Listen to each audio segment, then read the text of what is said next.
Good morning बच्चों। तो आज के लेक्चर नंबर 2 में हम मुख्य रूप से डिस्कस करेंगे जीरोथ लॉ ऑफ थर्मोडायनेमिक्स। देखिए जो टॉपिक डिस्कस करेंगे आज हम, हाँ, तो आज का डिस्कशन का टॉपिक होगा जीरोथ लॉ ऑफ थर्मोडायनेमिक्स। उसके बाद हम लोग पढ़ेंगे टेम्परेचर का मतलब काइनेटिक इंटरप्रिटेशन, या फिर आप उसके बाद देख लीजिए heat, internal energy, work and then sign conventions. तो अभी के इस लेक्चर में हम इन मुख्य बिंदुओं पर हम डिस्कस करेंगे। तो सबसे पहले आते हैं हम विद्यार्थियों जीरोथ लॉ ऑफ थर्मोडायनेमिक्स में।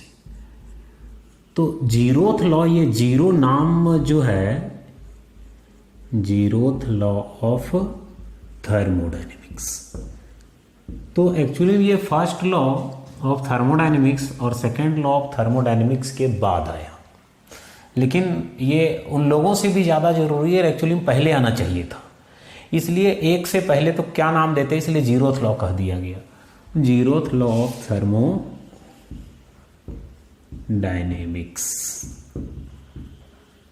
देखिए जीरोथ लॉ क्या है। हाँ, ये फर्स्ट लॉ ऑफ थर्मोडायनेमिक्स और सेकंड लॉ ऑफ थर्मोडायनेमिक्स के बाद आने के कारण नाम दिया गया जीरोथ लॉ। थर्ड लॉ दिया जा सकता था नाम, लेकिन थर्ड लॉ इसलिए नहीं दिया गया क्योंकि इसको एक्चुअली में फर्स्ट लॉ और सेकंड लॉ से भी इंपॉर्टेंट है, उसके पहले का कॉन्सेप्ट है ये, इसलिए यानी कि उसके पहले यूज होना चाहिए, आया तो बाद में। तो जीरोथ लॉ ऑफ थर्मोडायनेमिक्स देखिए, R.H. फॉलर करके एक साइंटिस्ट थे, R.H. फॉलर, उन्होंने ही 1931 में ये लॉ दिया है ना। तो ये लॉ क्या कहता है, तो समझिए जीरोथ लॉ ऑफ थर्मोडायनेमिक्स क्या है। जीरोथ लॉ ऑफ थर्मोडायनेमिक्स कहता है कि यदि कोई दो सिस्टम्स है ना, कोई दो सिस्टम कंसीडर कर लीजिए, मान लीजिए कि एक सिस्टम ए है थर्मोडायनेमिक सिस्टम और दूसरा थर्मोडायनेमिक सिस्टम बी है। हाँ, दोनों थर्मोडायनेमिक सिस्टम हैं और दोनों के बीच है ना, दोनों के बीच एक अडियाबैटिक वॉल है, यानी कि यहाँ से हीट ट्रांसफ़र नहीं हो पाएगा दूसरे सिस्टम में। ए और बी के बीच हीट ट्रांसफ़र नहीं हो सकेगा। तो देखिए, मान लीजिए ए और बी के बीच का जो वॉल है वो कैसा है, अडियाबैटिक है ना। ये वॉल कैसा वॉल है, अडियाबैटिक। अडियाबैटिक वॉल कहने का मतलब होता है कि आ मतलब नॉट, डाई मतलब थ्रू, बेड्स मतलब हीट, जहाँ से हीट का फ्लो नहीं हो सकेगा, not allowing heat to pass through,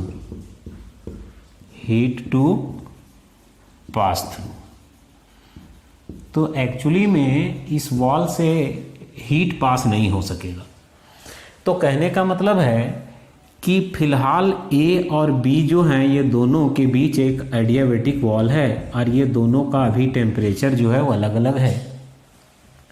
हाँ, अब ए और बी दोनों के साथ, ये दोनों तो अभी सेपरेट है, ये दोनों के साथ एक तीसरा सिस्टम है सी। ओके, एक तीसरा सिस्टम है सी, ये हो गया तीसरा सिस्टम सी। अब सी, ये सिस्टम जो है सो सी और बी के बीच, सी और ए के बीच यहां पर डायथर्मिक वॉल लगा दिया जाए। ये वॉल कैसा वॉल है, डायथर्मिक वॉल। यानी कि यहाँ से हीट आसानी से फ्लो हो सकेगा। यानी ए का हीट सी में, सी का हीट यहाँ से ये ट्रांसफ़र हो सकेगा, ये भी ट्रांसफ़र हो सकेगा।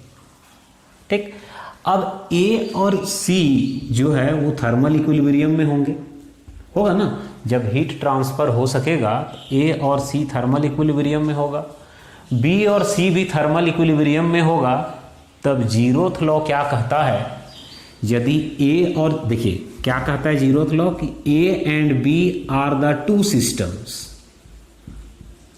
Are the two thermodynamic systems,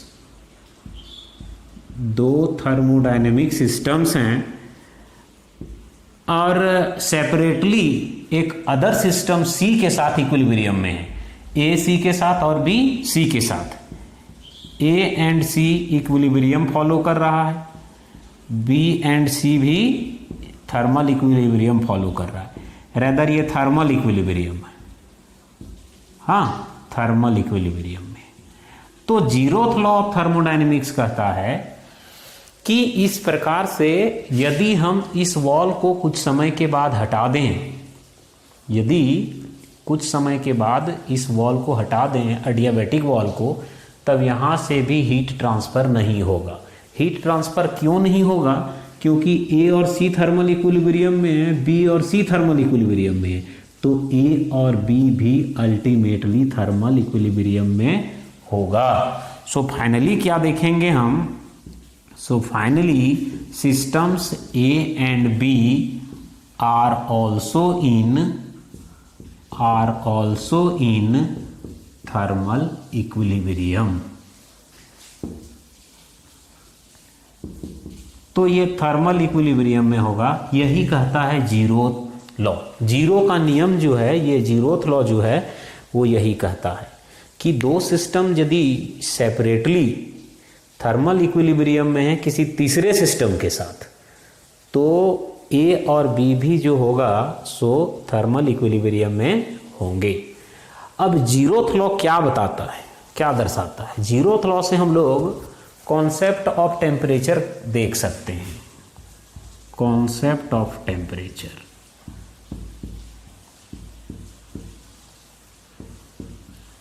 तो सबसे पहले आपको ध्यान रहे कि टेम्परेचर एक स्केलर क्वांटिटी है ना। सो temperature is a scalar quantity. अब टेम्परेचर क्या तय करता है? यदि दो सिस्टम थर्मल इक्विलिब्रियम में हैं, तो ये आवश्यक है कि दोनों का टेम्परेचर सेम होना चाहिए। यदि if two thermodynamic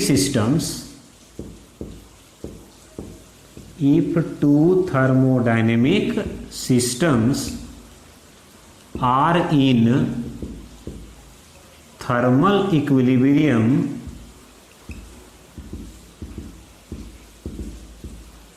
then there must be the equal temperature।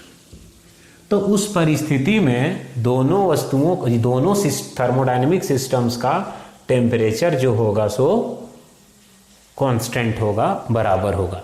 Zeroth law के कॉन्सेप्ट से ये निकल करके आया कि ये अनिवार्य रूप से तापमान बराबर होना होगा, तभी ये थर्मल इक्विलिब्रियम में कहलाएंगे। अच्छा, इसके बाद हम यदि आगे कॉन्सेप्ट देखें तो इसके बाद का कॉन्सेप्ट हमें देखना है हीट। तो दिस वाज, ये कुल मिलाकर हम लोग देख लिए कि जीरोथ लॉ क्या है। हाँ, अब हम लोग देखेंगे आगे का कॉन्सेप्ट। तो आगे हम लोगों को देखना है हीट, उसके बाद इंटरनल एनर्जी, फिर वर्क, फिर साइन कन्वेंशंस। तो इसमें कोई डाउट नहीं होना चाहिए कि if the two systems means thermodynamic systems A and B are separately in thermal equilibrium with another system C, then A and B will also be in thermal equilibrium. This is the zeroth law of thermodynamics। तो zeroth law of thermodynamics यही कहता है कि यदि दो system अलग अलग system अलग अलग रूप से तीसरे से थर्मल इक्विलिब्रियम में है तो पहला और दूसरा भी थर्मल इक्विलिब्रियम में होगा।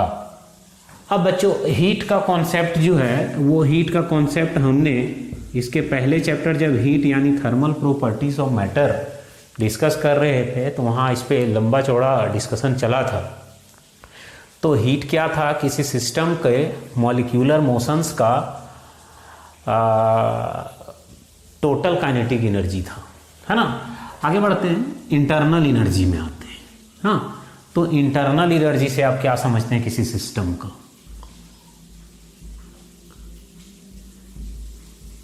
इंटरनल एनर्जी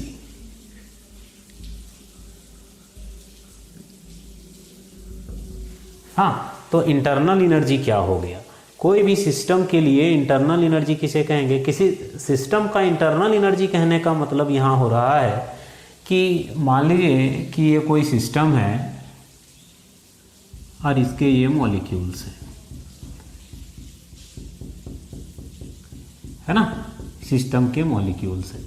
और जब ये मॉलिक्यूल्स रैंडम मोशन में होंगे, है ना, यदि रैंडम मोशन में होगा या मॉलिक्यूलर अट्रैक्शन और रिपल्सन के कारण भी पोटेंशियल एनर्जी लगेगा, तो यहाँ पर मोशन के कारण काइनेटिक एनर्जी आएगा, है ना, due to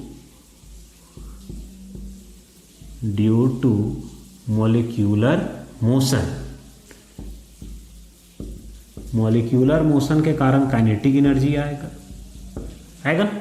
and due to molecular interaction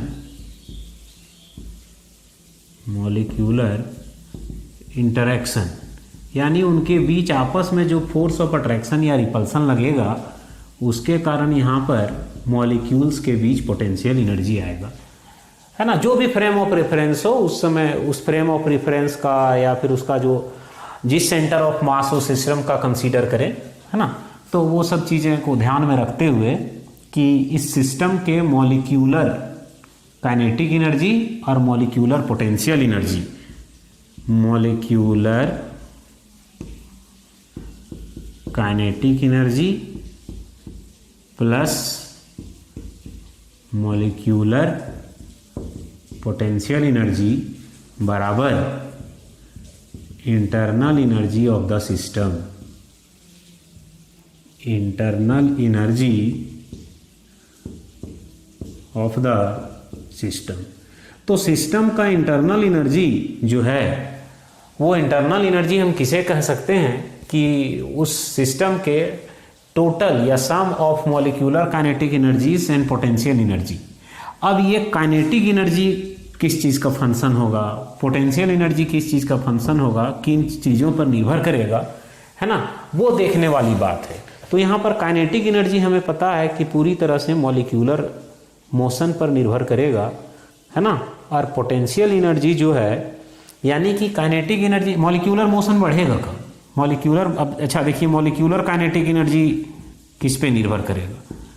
molecular kinetic energy बच्चों कुल मिलाकर के निर्भर करेगा मोशन पे, और मॉलिक्यूल का मोशन किस पे निर्भर करेगा? टेम्परेचर पे। जैसे जैसे आप तापमान बढ़ाएंगे वैसे वैसे मॉलिक्यूलर मोशन भी बढ़ेगा, और मॉलिक्यूलर मोशन बढ़ेगा तो मॉलिक्यूलर काइनेटिक एनर्जी इंक्रीज होगा। Means molecular kinetic energy of the system is the function of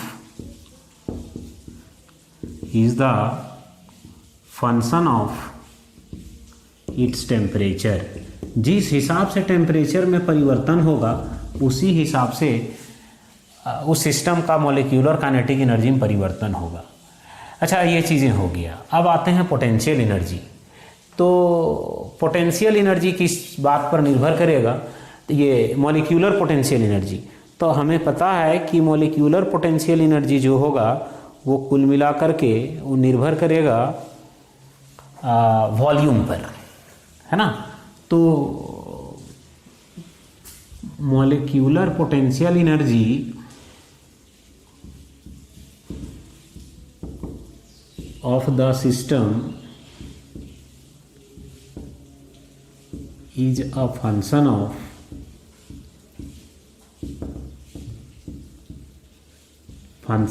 its volume, system का वॉल्यूम, यानी इसके अंदर जो भी गैस होगा उसका वॉल्यूम। अच्छा, वॉल्यूम इसका परिवर्तन कब होगा, चाहे इस पे वर्क किया जाए या ये वर्क करे, किसी भी तरह से यदि वॉल्यूम में परिवर्तन होगा तब पोटेंशियल एनर्जी में परिवर्तन होगा। तो ओवरऑल यहाँ से आप निकल कर के आया कि किसी सिस्टम का इंटरनल एनर्जी से हम क्या समझते हैं। तो इंटरनल एनर्जी क्या हो गया बच्चों किसी सिस्टम का, कि उस सिस्टम का overall sum of molecular kinetic energies and potential energies. अब इसके बाद हम देखेंगे वर्क। तो वर्क, अच्छा कुछ इंपॉर्टेंट फैक्ट्स देख लीजिए इंटरनल एनर्जी का। किसी सिस्टम का इंटरनल एनर्जी को हम किससे डिनोट करते हैं। अच्छा, ओवरऑल तो समझ में आ गया होगा कि इंटरनल एनर्जी क्या है, कोई सिस्टम के मॉलिक्यूल्स का sum of kinetic energy, molecular kinetic energy and potential energy, वही दोनों मॉलिक्यूलर काइनेटिक और मॉलिक्यूलर पोटेंशियल एनर्जीज के सम को internal energy of the system कहते हैं। और जो इंटरनल एनर्जी होगा इस सिस्टम का उसे हम U से डिनोट करेंगे, है ना। इस इंटरनल एनर्जी को हम किससे डिनोट करेंगे, U से। अब इंटरनल एनर्जी किसी सिस्टम का बढ़ेगा या घटेगा कैसे, वो निर्भर करता है वर्क पे और हीट पे। तो कहने का क्या मतलब हुआ कि ये जो इंटरनल एनर्जी है इस किसी सिस्टम का इंटरनल एनर्जी, वो एक थर्मोडायनेमिक स्टेट वेरिएबल है। कहने का मतलब है कि उस सिस्टम का वो जो एनर्जी होगा इंटरनल एनर्जी, वो डिफरेंट थिंग्स पे डिपेंड करेगा। उसमें वर्क हो गया, हीट हो गया। और उसके बाद आगे हम देखें तो यदि आइडियल गैस का चर्चा करें तो आइडियल गैस का जो इंटरनल एनर्जी होगा वो पूरी तरह से नेचर में काइनेटिक होगा। यानी कि कहने का मतलब हुआ कि जो इंटरनल एनर्जी किसी सिस्टम का बढ़ेगा तभी जब मॉलिक्यूल्स मोशन में होंगे या उसे हीट प्रोवाइड किया जाए, उस सिस्टम पे वर्क किया जाए तब। अच्छा, अब ये हीट एंड वर्क, ये दोनों का बात हम यदि करें तो हीट और वर्क जो है, जो ये यहाँ पर थर्मोडायनेमिक स्टेट वेरिएबल्स नहीं है। हीट और वर्क स्टेट वेरिएबल्स नहीं है, लेकिन इन पे निर्भर करता है इंटरनल एनर्जी किसी सिस्टम का। अब समझते हैं किसी हीट क्या कर सकता है और अच्छा वर्क क्या करता है। ये इंटरनल एनर्जी इंक्रीज करता है या कम करता है, या अच्छा कहें और भी चीज़ें जो इसमें है कि हम देखते हैं वर्क और हीट जो है वो किसी सिस्टम का इंटरनल एनर्जी कैसे बढ़ा सकता है। तो अब यहाँ कह सकते हैं कि वर्क और हीट जो है ये एक मेथड, या आप क्या कह सकते हैं कि ये मोड्स है एनर्जी ट्रांसफ़र का, है ना। So work and heat are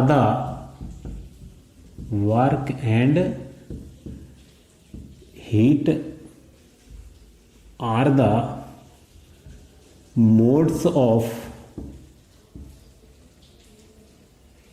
transfer of energy। तो एनर्जी कैसे ट्रांसफ़र करेगा हीट और एनर्जी कैसे ट्रांसफ़र करेगा वर्क, सो एक एक करके देखते हैं।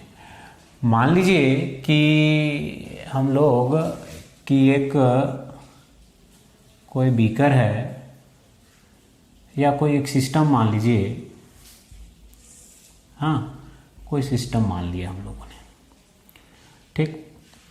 और एक मूवेबल पिस्टन यहाँ लगा दिया जाए। मूवेबल पिस्टन लगा दिए और नीचे हीट देने का एक सिस्टम बनाए,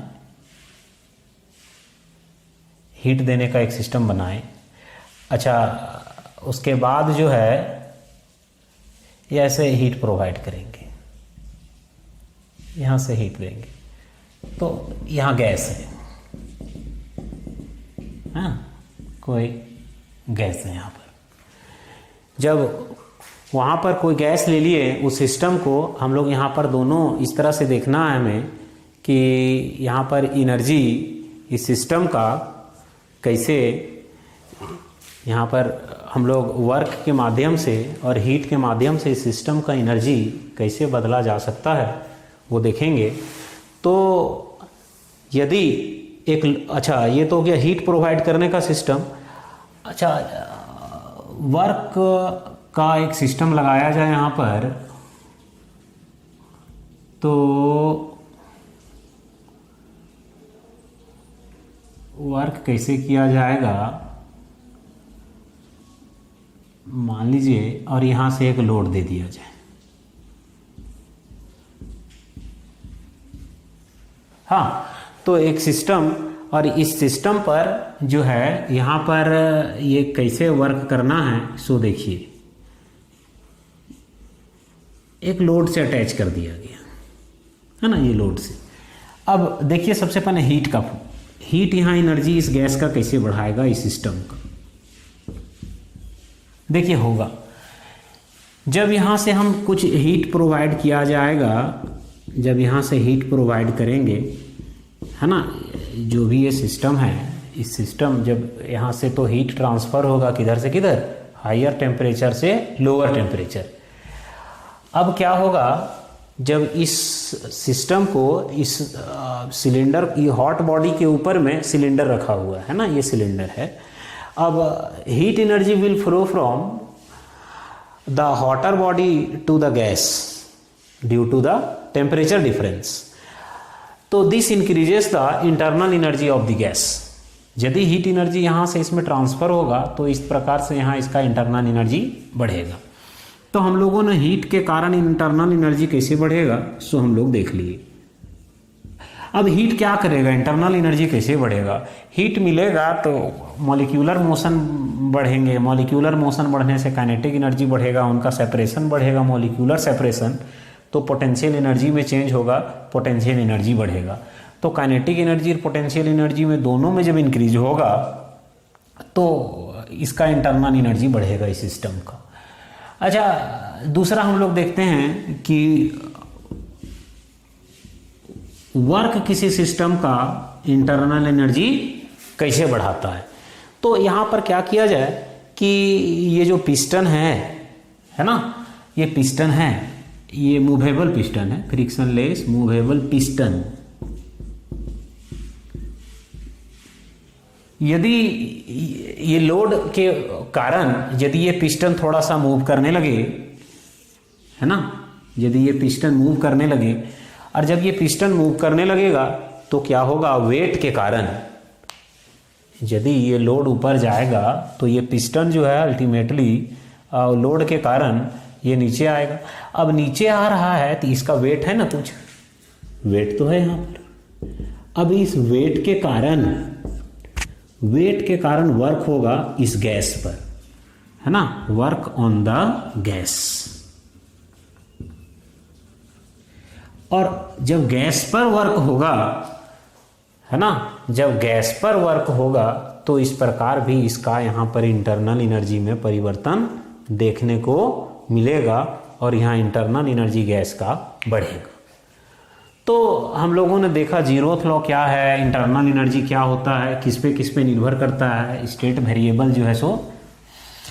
फिर हम लोगों ने अच्छा हीट तो पिछले चैप्टर में ही देखे हैं, अब हम देखेंगे साइन कन्वेंशंस। तो यहाँ पर हम लोग साइन कन्वेंशन यानी चिन्ह परिपाटी, कब हीट को हम पॉजिटिव लेंगे, हीट को कब हम निगेटिव लेंगे। तो sign conventions used in thermodynamics.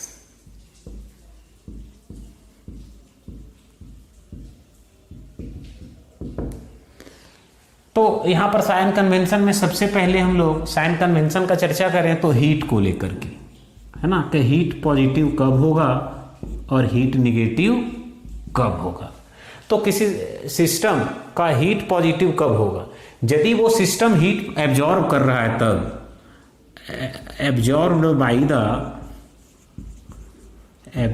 By the system.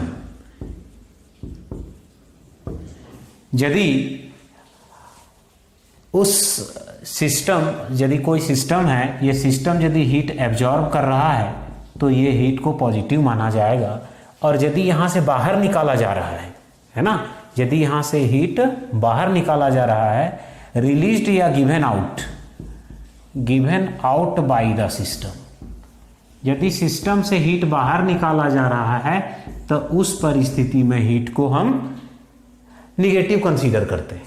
ठीक, तो ये हो गया हीट। इसमें समझ में आना चाहिए कि कोई थर्मोडायनेमिक सिस्टम यदि हीट एब्जॉर्ब कर रहा है या उसे हीट मिल रहा है तब वो हीट को पॉजिटिव कंसीडर करेंगे, और यदि वहाँ से हीट बाहर निकल रहा है या सिस्टम रिलीज कर रहा है तब वो हीट निगेटिव होगा। अच्छा, नंबर 2 वर्क। अब हम देखेंगे कि वर्क यहाँ पर पॉजिटिव कब होगा और किसी सिस्टम के पास जो ये वर्क का कॉन्सेप्ट होगा वो कब पॉजिटिव और कब निगेटिव होगा। यदि सिस्टम वर्क कर रहा है तो work done by the system, done by the system, यदि सिस्टम काम कर रहा है तो सिस्टम काम कर रहा है, किस पे कर रहा है, तो सिस्टम काम करेगा, तो उस समय वर्क को हम पॉजिटिव लेंगे, है ना। और यदि सिस्टम पर काम किया जा रहा है ना, work done on the system, इस चीज को समझिएगा कि यदि सिस्टम वर्क कर रहा है तब वर्क पॉजिटिव, और सिस्टम पर वर्क किया जा रहा है तब वो वर्क निगेटिव। आज सिस्टम वर्क किस पे करेगा, सराउंडिंग पे, सराउंडिंग सिस्टम पे काम करे, है ना। तो ये चीज ये आपको समझना होगा, है ना। हीट क्या बोला कि यदि सिस्टम एब्जॉर्ब करे तब पॉजिटिव, सिस्टम से बाहर निकले तब निगेटिव। वर्क कब, जब सिस्टम वर्क कर रहा हो तब पॉजिटिव, और सिस्टम पर वर्क किया जा रहा है तब वह निगेटिव। अच्छा, उसके बाद इंटरनल एनर्जी का साइन कन्वेंशन, इंटरनल एनर्जी का साइन कन्वेंशन तो नंबर 3 में ना, तो ये पॉजिटिव कब होगा, निगेटिव कब होगा। तो स्पष्ट है किसी सिस्टम का यदि इंटरनल एनर्जी बढ़ रहा है तो वो पॉजिटिव, और यदि किसी सिस्टम का इंटरनल एनर्जी घट रहा है तो उस इंटरनल एनर्जी को हम निगेटिव मानेंगे। ये साइन कन्वेंशन है, कोई ये पॉजिटिव निगेटिव हो नहीं जाता है, चिन्ह परिपाटी वहाँ माइनस प्लस लिखने का, और कोई बात नहीं है ना। हीट को आप Q से डिनोट करते हैं तो प्लस Q या माइनस Q, वर्क को आप W से लिखेंगे, कैपिटल W प्लस या माइनस में। अच्छा, इंटरनल एनर्जी के U से लिखेंगे तो प्लस से या माइनस से। ये प्लस और माइनस बस चिन्ह परिपाटी बताया जा रहा है कि यहाँ पर इंटरनल एनर्जी बढ़ रहा है या घट रहा है, और कोई मतलब नहीं है ना। ये निगेटिव पॉजिटिव बस एक चिन्ह के लिए आया है, पोलैरिटी बता रहा है, ये साइन कन्वेंशन चिन्ह परिपाटी, ये नियम मतलब यही समझिए कि बढ़ने और घटने को ये दर्शाया जा रहा है यहाँ पर, है ना। यहाँ पर भी वर्क जो है ये सिस्टम काम कर रहा है या सिस्टम पर काम किया जा रहा है वो दर्शाएगा ये। और यहाँ पर हीट मतलब कि सिस्टम एब्जॉर्ब कर रहा है या सिस्टम से बाहर निकल रहा है, वो चीज़ें दर्शाने के लिए। तो कुल मिलाकर के आज जो जिन बिंदुओं पर हमने डिस्कशन किया वो आप देख पा रहे हैं कि वो हो गया zeroth law of thermodynamics, heat, internal energy, work, sign conventions. तो इन बिंदुओं पर आज के लेक्चर में हमने डिस्कस किया। नेक्स्ट लेक्चर में विद्यार्थियों हम डिस्कस करेंगे जो इंडिकेटर डायग्राम होता है, तो इंडिकेटर डायग्राम कैसे बनता है, क्या होता है, उस पर हम डिस्कस करेंगे। तो आज के इस लेक्चर में इतना ही, धन्यवाद।